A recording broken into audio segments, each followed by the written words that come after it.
नमस्कार, जागरण बिजनेस में आपका स्वागत है और मैं हूं नीरज सेठी। तो बजट 2026 का इंतजार पूरा देश को है और इंतजार इसलिए भी है क्योंकि इस बजट से उम्मीदें बहुत कुछ लगा रखी हैं लोगों ने। और उम्मीदों में जो सबसे बड़ी बात आती है वो है आम मिडिल क्लास के लिए क्या टैक्स में कोई बड़ा तोहफा सरकार देने जा रही है इस पर, और क्या कुछ इस बजट से हम एक्सपेक्ट कर सकते हैं।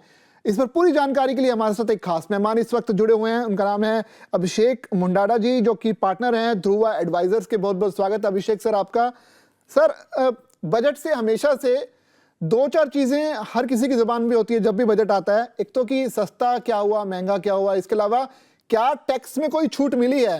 तो टैक्स के बारे में आपसे हम सवाल पूछना चाहेंगे कि इस बजट से आप किस तरह से उम्मीदें लगाते हैं कि टैक्स में क्या सरकार कोई बड़ा तोहफा, कोई छूट दे सकती है क्या? शुक्रिया मुझे बुलाने के लिए। यस, आपने सही कहा। क्या बजट से हर टाइम आम आदमी को या किसी भी टैक्स पेयर को ये इच्छाएं रहती है क्या क्या उसमें एग्जेम्पशन ला दिया जाएगा जिसके बेसिस पे उनकी डिस्पोजेबल इनकम थोड़ी और बढ़ जाए।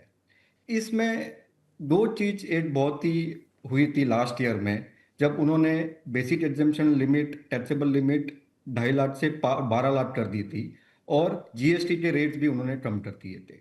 तो ये दो चीज मैं मानूंगा कि ये बहुत ही बिग बैंग मेजर्स थे टैक्स पर्सपेक्टिव से, जो डिस्पोजेबल इनकम आम जनता और आम टैक्स पेयर के इसमें बढ़ा के डिमांड के लिए करी गई थी उसमें।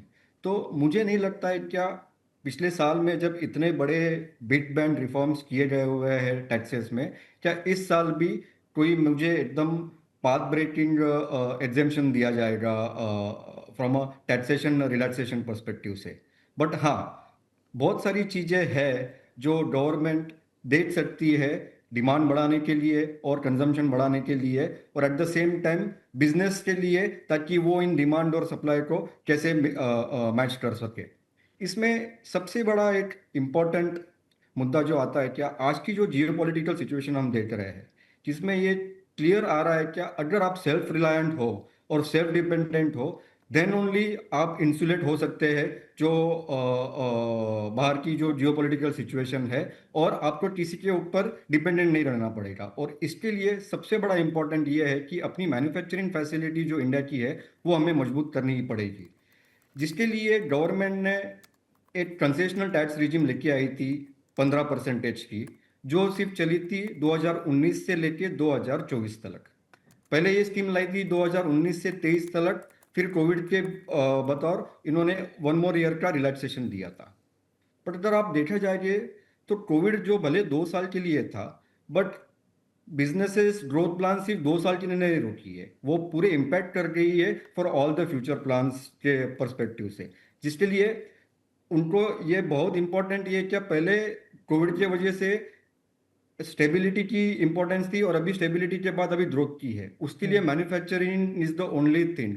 और अगर अपन 2047 की India as a developed country के लिए सोचना पड़ेगा, तो सिर्फ हमें मैन्युफैक्चरिंग ही हमें लेके जा सकती है। तो इसके लिए गवर्नमेंट को ये कंसेशनल टैक्स रिजीम 15% की फिर से लेके आनी चाहिए, और ये ना केवल 2 या 3 साल के लिए। मेरे हिसाब से अगर अपन को लॉन्ग टर्म सोचना है तो it has to be for a minimum period of 5 years, ताकि बिजनेसेस अपने प्लान लॉन्ग टर्म पर्सपेक्टिव से सोच सके।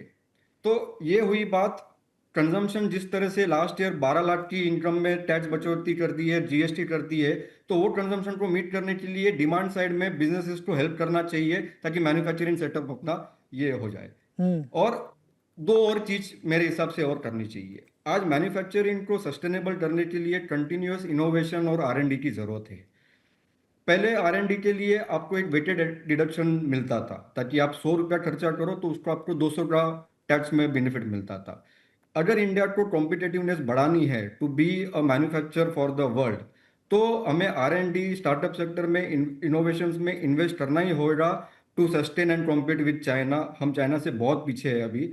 वो उसको इंसेंटिवाइज करने के लिए मेरे हिसाब से आर&डी के लिए भी वेटेड डिडक्शन वापस से आना चाहिए। और एक चीज पड़ेगी, क्या फंडिंग जो होती है, अब मैन्युफैक्चरिंग बढ़ाने के लिए, बड़े प्लांट करने के लिए फंडिंग की भी जरूरत होगी।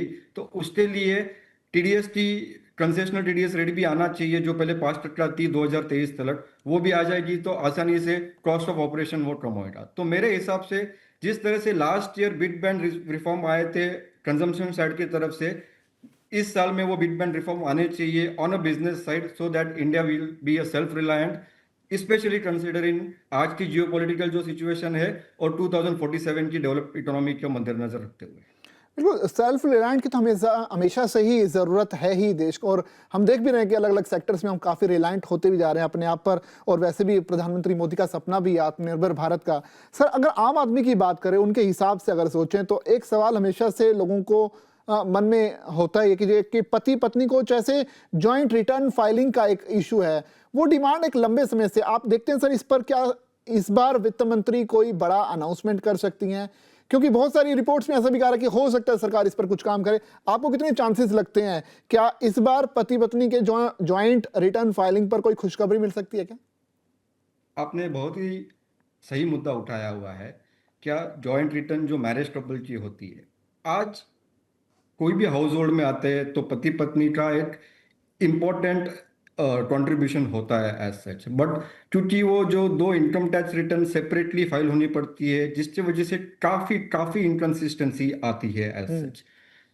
आज Bharat third trillion 4 trillion economy हो चुकी है, and we are going to overcome Germany also near future में। अगर आप देखे जाएंगे कि बाहर के देशों में ये बहुत ही एक इम्पोर्टेंट एस्पेक्ट है, क्या जॉइंट कपल के टैक्स रिटर्न का ऑप्शन दिया जाता है, ताकि उसमें इनकंसिस्टेंसी नहीं होती है और दोनों के हिसाब से वो एक बहुत ही productive aspect which is there.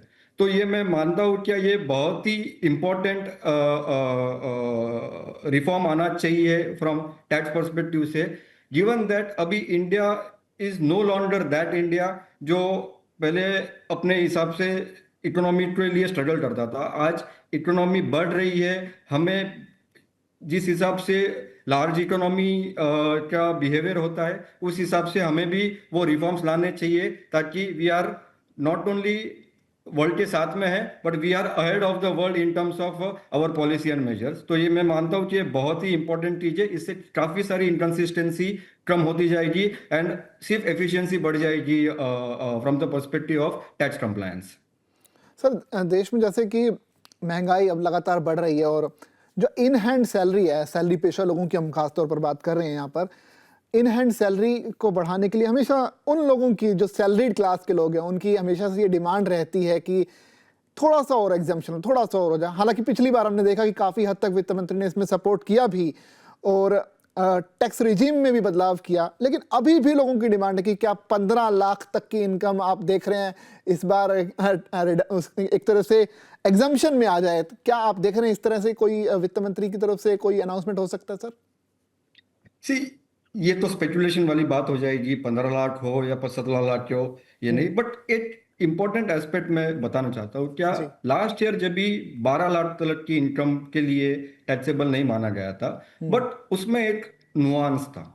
Government ने बेसिक एग्जेम्पशन लिमिट की स्लैब रेट नहीं बढ़ाई थी, उन्होंने ये 12 लाख की जो सहूलियत दी है इनकम टैक्स में, वो रिबेट के तौर पे दी हुई है कि आप 12 लाख तक आपकी इनकम होगी तो उस पर जो भी टैक्स बनता है उस पर आपको वो पे करने का जरूरत नहीं था। बट जैसे ही आपकी इनकम 12 लाख से 13 लाख हो जाती है सपोज फॉर एग्जांपल, तो ऐसा नहीं है कि आप सिर्फ एक्स्ट्रा 8 लाख पे टैक्स पे कर रहे हो, आप पूरे 2.5 लाख से लेके 13 लाख तक जो स्लैब रेट आते हैं उसके बेसिस पे आप टैक्स पे कर रहे हो। तो ये एक नुआंस था, क्या 12 लाख की छूट पूरी तरह से नहीं दी गई हुई है, और वो बेसिस पे गवर्नमेंट अभी सोच सकती है क्या 12 लाख की जो इनकम पे जो सहूलियत है, जो रिबेट के बदले उसको बेसिक एग्जेम्पशन लिमिट ही अगर बढ़ा दे तो ये बहुत ही बड़ा इंसेंटिव रहेगा, ताकि जो भी इनकम आम आदमी को होती है वो सिर्फ उन्हें 12 लाख के ऊपर पे ही टैक्स पे करनी होगी। और एक चीज बताता हूँ, क्या जब ये लास्ट ईयर का रिफॉर्म आया था तभी ऐसा लग रहा था क्या इतना बड़ा बेनिफिट देने के बाद ये गवर्नमेंट के पर्सपेक्टिव से टैक्स रेवेन्यू का इसमें घटोती होगी क्या नहीं होगी। बट इसमें अगर आप डेटा देखें अप्रैल से लेकर दिसंबर तक की पर्सनल इनकम टैक्स की रेवेन्यू बढ़ी हुई है as compare to last year which is that. तो इसके लिए 12 लाख की इनकम बढ़ाने के इनकम टैक्स एग्जेम्पशन बढ़ाने के बाद भी गवर्नमेंट की direct tax revenue personal tax revenue बढ़ी हुई है अप्रैल टू दिसंबर। तो इंस्टेड ऑफ रिबेट के बदले अगर ये पूरी की पूरी एग्जेम्पशन दिए जाए ताकि सिर्फ 12 लाख के ऊपर ही टैक्स हो जाए, ये मेरे हिसाब से बहुत ही बड़ी इंसेंटिव रहेगी, बिना कुछ करे हुए, बिना मेरे को कुछ छिड़े हुए। इसके अलावा अगर गवर्नमेंट सोचती है कि और एग्जेम्पशन बढ़ाने जाए, विच इन गवर्नमेंट्स विजडम कर सकती है, दैट इज बेनिफिशियल। बट अगर इतना भी कर देवे तो मेरे हिसाब से तो it would be very beneficial for the आम आदमी टैक्स पेयर। सही बात है, शब्दों में ना खेलें, एक तरह से चीजें Yes. फैक्चुअली होनी चाहिए। ये बहुत अहम चीज आपने उठाई सर। आप इसके देना चाहते हो छूट तो पूरी तरह से दे दीजिए, बिल्कुल कुछ बिल्कुल सही बात रखिए सर। मत उसमें। सिंपल चीज समझ में आए कि अगर आपकी सैलरी इतनी है तो आपको सीधा टैक्स देना पड़ेगा या नहीं देना पड़ेगा। ये इसमें जो अंदर कंडीशंस लगे होते हैं वो कई बार बाद में जाकर परेशान करते हैं जो लोग उस दायरे में आते हैं। सर एक चीज और हमेशा से इशू रहती है, जैसे कि भारत एक बढ़ती हुई एक बड़ी अर्थव्यवस्था बनती जा रही है, लगातार हमारे देश में बहुत से अमीर लोग भी आ रहे हैं। टैक्स के संदर्भ में अगर बात करें तो सुपर रिच टैक्स की भी अक्सर चर्चा होती है। हमने देखा कई दूसरे देशों में भी बहुत बड़े बड़े उद्योगपतियों ने एक देश छोड़ा इसलिए क्योंकि वहां की सरकार उनसे ज्यादा पैसा वसूल रही थी इस नाम पर कि आप सुपर रिच हैं। क्या भारत में भी इस तरह के टैक्स का अब कुछ अपडेट आप देख रहे हैं आने वाले बजट में? क्या भारत में भी इस तरह की चीजें हम मतलब आने वाले बजट में देख सकते हैं? ये टॉपिक पूरे यूनिवर्स में चर्चित है अभी। आप यूएस में भी देखा जाए तो ब्लूमर्स टैक्स का जो सक्सेशन टैक्स के बारे में बात हो जा रही है। यूके लंदन में भी नॉन नॉम टैक्स के बारे में बात हुई है। इंडिया में भी ये काफी साल से होते हुए आ रहा है, क्या सुपर रिच पे टैक्स करे ताकि वो जो इम्बैलेंस है वो इम्बैलेंस कम हो सकता है between the multi rich and the poor. But ये एक डबल एज स्वॉर्ड है, विच इकोनॉमी और सोसाइटी के दोनों से पर्सपेक्टिव से हमें सोचना होगा। यस, सुपर रिच टैक्स पे टैक्स आना चाहिए ताकि प्रोग्रेसिव बेसिस पे टैक्स हो तो वो इम्बैलेंस बंद हो और खत्म हो जाए। और उसके लिए हम देखते हैं क्या सरचार्ज रेट जो 2 करोड़ के है उन्हें एक पर्टिकुलर सरचार्ज है 2 करोड़ से 5 पे और 5 करोड़ पे और सरचार्ज हो जाती है और 5 करोड़ के ऊपर और आईजीडी सरचार्ज हो जाती है। तो वो एक एस्पेक्ट से वो प्रोग्रेसिव टैक्सेशन में सुपर रिच का tax already to some extent आया हुआ है। बट वेल्थ पे इनहेरिटेंस टैक्स पे जो टैक्सेशन की बात करती है वो आई थिंक एक बहुत ही नुआंस्ड मुद्दा है, which has to be balanced considering the economic impact और उसका सोशल इम्पैक्ट क्या हो जाए। ये हम देख रहे हैं कि यूके लंदन में काफी because of non dom tax आने की वजह से काफी उधर से पब्लिक टैक्स पेयर बाहर छोड़ के जा रहे हैं देश। ये तो हमें भी ये ब्रेन ड्रेन नहीं होना चाहिए। तो ये दो एस्पेक्ट के बेसिस पे ही डिसीजन लेना चाहिए कि आज जरूरत इंडिया को है, काफी इन्वेस्टमेंट की काफी जरूरत है, काफी इंफ्रास्ट्रक्चर की जरूरत है, मैन्युफैक्चरिंग सब सेक्टर में जरूरत है। तो वो बेसिस पे इंडिया का जो मेजर यूएसपी है, जो डेमोग्राफिक जनता जो है, तो उसको बेनिफिट देने के लिए ये एक सोच समझकर कदम उठाना चाहिए, not only from the perspective क्या सब कर रहे हैं तो हमें भी करना चाहिए। सही बात है। और बहुत ज़रूरत भी है क्योंकि देखिए निवेश की तो ज़रूरत है ही। हम देखते हैं कि शेयर मार्केट में भी फॉरेन जो इन्वेस्टर्स हैं वो लगातार पैसा भी निकाल रहे हैं और कहीं ना कहीं हम कोशिश कर रहे हैं कि कुछ ना कुछ ऐसी अनाउंसमेंट हो जिससे फॉरेन इन्वेस्टमेंट जो है भारत तक के शेयर बाजार में आए।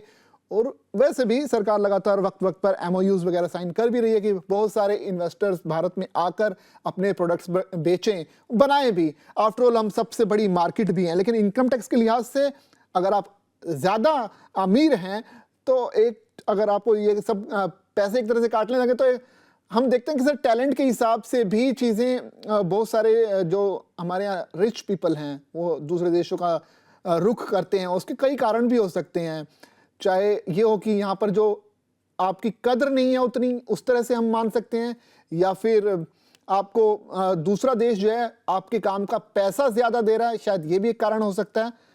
तो ये कुल मिलाकर सरकार पर निर्भर करता है कि वो किस तरह का डिसीजन लेते हैं। सर इनकम टैक्स को लेकर इंसेंटिव्स और जो जिस तरह से स्टिमुलेटिंग ग्रोथ की जो बात की है उसमें कंजम्पशन साइड की भी जो बात हुई है सर, इस पर आप किस तरह से देखते हैं? और अगर हम देखें तो इनकम टैक्स 2026 के एक तरह से वित्त मंत्री को हम एक स्पेकुलेशन के तौर पर भी देखें तो और कौन कौन सी रियायत सरकार दे सकती है, not just for income tax बल्कि अलग अलग टैक्स की अगर बात की जाए तो और कोई रियायत आप देखते हैं सर जो सीधे आम लोगों से जुड़े हैं, क्योंकि सवाल तो आम आदमी का ही बनता है सर कुल मिलाकर। अभी इनकम टैक्स, एक नया इनकम टैक्स 2026 से आने वाला है, जो बदलाव। लास्ट ईयर की एक्सरसाइज थी गवर्नमेंट की। गवर्नमेंट ने दो चीज करी थी जब ये इनकम टैक्स एक्ट नया लाया। क्या कोई पॉलिसी चेंज इसमें नहीं करना चाहते हैं टू स्टार्ट विथ। उनके एग्जिस्टिंग इनकम टैक्स जो 1961 की एक्ट थी वो काफी कॉम्प्लेक्स बन गई थी, बल्कि हो गई थी इतने सारे अमेंडमेंट्स और के वजह से। तो गवर्नमेंट ने कहा था एक फ्रेश स्टार्ट शुरू करते हैं, कि इसको क्लीन अप करते हैं, लैंग्वेज इसकी काफी आसान कॉमन करते मैन को समझे उस हिसाब से करे। जी। एंड मैं गवर्नमेंट का शुक्रिया करना चाहता हूँ कि उन्होंने काफी अच्छा काम किया है। आज कोई भी आप एक्ट कंपेयर करते हो, पुरानी एक्ट तो नहीं एक्ट, आपको काफी सिंप्लिसिटी देखने मिलेगी। टेबल्स दिए हुए हैं, फॉर्मूला दिया हुआ है, जो आम आदमी को पढ़ने के लिए काफी ये है। तो गवर्नमेंट ने टू दैट एक्सटेंट काफी अच्छा काम किया हुआ है। अभी इसके ऊपर सारे रिफॉर्म्स रिलेटेड अमेंडमेंट अगर गवर्नमेंट लेके आए, that is what is now expected. दूसरी एक चीज है, क्या इनकम टैक्स एक्ट के साथ उसके रूल्स भी होते हैं और फॉर्म्स भी होते हैं, जो अगेन पुरानी एक्ट में काफी कॉम्प्लेक्स थे। अभी तक नए एक्ट के रूल्स और फॉर्म्स नोटिफाई नहीं हुए हैं, बट गवर्नमेंट से यही एक्सपेक्टेशन है कि वो उसको वापस से सिंप्लिसिटी में रखे, एफएक्यूज एग्जाम्पल के बतौर पे करे, ताकि कॉमन आदमी को समझ में आ जाए। Third and the most important thing है, क्या आज के तारीख में कोई भी पेमेंट होता है, बिजनेस, छोटे बिजनेस को जब भी पेमेंट होता है तो उस पर टीडीएस कटता है। आज 37 ऐसी पेमेंट है, जस्ट एज एन इलस्ट्रेशन, जिसपे 0.1% से लेके 30% की मल्टीपल टीडीएस रेट्स होती है। तो ये बहुत ही कंफ्यूजन है फॉर अ बिजनेसमैन, क्या जब वो पैसा देते हैं तो कौन से सेक्शन में कौन से रेट पे टीडीएस काटे। तो ये एक बहुत बड़ी एक्सपेक्टेशन है कि अगर आप टीडीएस रेट 37 के बदले 3-4 रखे, जो किसी को भी समझ में आए, वो from an ease of doing business perspective से एट ग्राउंड लेवल काफी पाथ ब्रेकिंग रिफॉर्म होगा। और ये काफी बरसों से एक्सपेक्टेशन से गवर्नमेंट की कि ये टीडीएस रिलेटेड प्रोविजंस वो कम करे, ताकि ईज ऑफ डूइंग बिजनेस में हो जाए। तो बिल्कुल, ये ये बहुत सारी चीजें एज सच भी काफी इंपॉर्टेंट है, जो छोटी छोटी चीजें हैं, बट जो सम ऑफ पार्ट्स मिला के काफी एक एट द ग्राउंड लेवल पे सहूलियत दी जाती है आम आदमी के लिए, छोटे एमएसएमई बिजनेस के लिए भी। बिल्कुल सर, ये जो लास्ट वाला पॉइंट आपने बताया ये बड़ा अहम है, क्योंकि टीडीएस अमूमन हम देखते हैं कि बोला जाता है कि आपकी मान लीजिए इतनी जो इनकम है उस पर टीडीएस कटेगा। अब आपको ये नहीं पता, एक आम आदमी को ये नहीं पता कि कितनी और कौन सी रेट के हिसाब से वो कटेगा। उसको सिंप्लीफाई करने की जरूरत है, और वैसे भी सरकार इस पर काम कर भी रही है। उम्मीद कर सकते हैं कि इस बजट में टीडीएस को भी और सिंप्लीफाई करने के लिए सरकार कुछ काम करे। बहुत बहुत शुक्रिया अभिषेक सर हमारे साथ जुड़ने के लिए, जो कि ध्रुवा एडवाइजर्स के पार्टनर हैं और जागरण बिजनेस पर जुड़े, और उन्होंने बहुत आसान तरीके से ये बताया कि किस तरह से इनकम टैक्स में इस बार सरकार से हम रियायत की थोड़ी बहुत उम्मीद कर सकते हैं। हालांकि ज़्यादा स्पेकुलेशन इस पर ना लगाकर फैक्चुअली हम देखें तो कुल मिलाकर जो पिछली बार की जो एक्सरसाइज थी उस पर काम करते हुए सरकार अब जो है टैक्स के पूरा सिस्टम है उसे आसान बनाने की कोशिश कर रही है, ताकि आम आदमी को समझ में आए और वो इससे एक डर नहीं बल्कि अपनी एक ड्यूटी समझकर पे करे। क्योंकि आफ्टरऑल इसी टैक्स से पूरा देश चलता है, इसी टैक्स से हम और आप और जिस रास्ते पर जिस बिल्डिंग में हम रह रहे हैं, तो ये सब इसी टैक्स की बदौलत ही चल रहा है। बहुत बहुत शुक्रिया सर हमारे साथ जुड़ने के लिए, और तमाम दर्शकों का भी जो कि हमारे साथ जुड़े। अगर आपको कोई सवाल हो इनकम टैक्स के रिटर्न को लेकर, आप कमेंट में हमसे सवाल पूछ सकते हैं, हम पूरी कोशिश करेंगे उसका जवाब देने के लिए। बाकी बिजनेस जगत की तमाम खबरों के लिए आप बने रहिए जागरण बिजनेस के साथ। नमस्कार, धन्यवाद।